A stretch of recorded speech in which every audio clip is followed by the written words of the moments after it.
points to energy generating devices that were found all over the world. Today we've got these Sumerian cones, which we call the cone-shaped tools, or the cone-shaped structures, like the one that I'm holding in my hand here.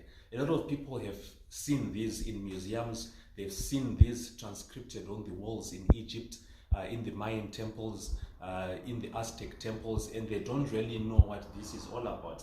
Now, this is actually a cone-shaped tool, and this cone-shaped tool is also narrated by the Sumerians as having been a device to actually amplify sound, or to actually structure the sound beams and electromagnetic beams like laser beams into a specific point and direction from a very long distance. And these beams, we have lost the knowledge as of how they were actually used, and actually it could have been these sound beams that generated which were generated from electromagnetic fields that were actually sighted in certain specific directions to cut elements like stone and rock, and also levitate material up very deep or very high planes that they were actually constructing, like the pyramids of the Egyptian pyramids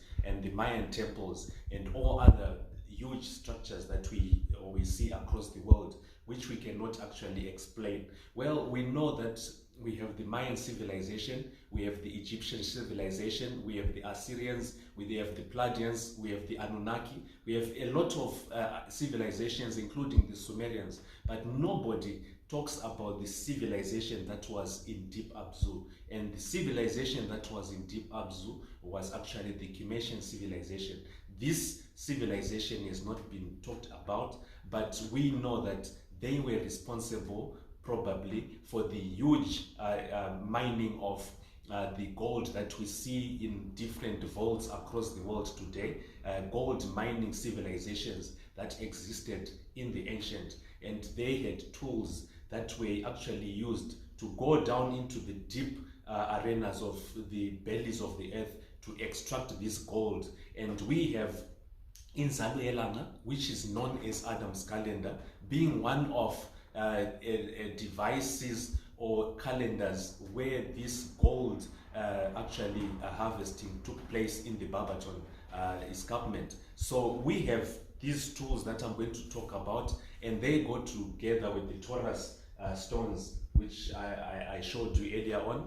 And these were working hand in hand as energy variants or generating devices that were actually used by the ancient. And this is not just a cone per se, but there was a knowledge that we have lost of telepathy and electromagnetism that we have lost as a human species, that the ancient actually used to produce all these entities. Now, you will see that from these Sumerian cones, the antennas that we have in modern day antennas look exactly like these cone-shaped tools, and these also send signals into beams into very far off places, probably into the galaxy. And this is where science and research should actually be focusing on sound and electromagnetism to actually determine the influence of energy structures in modern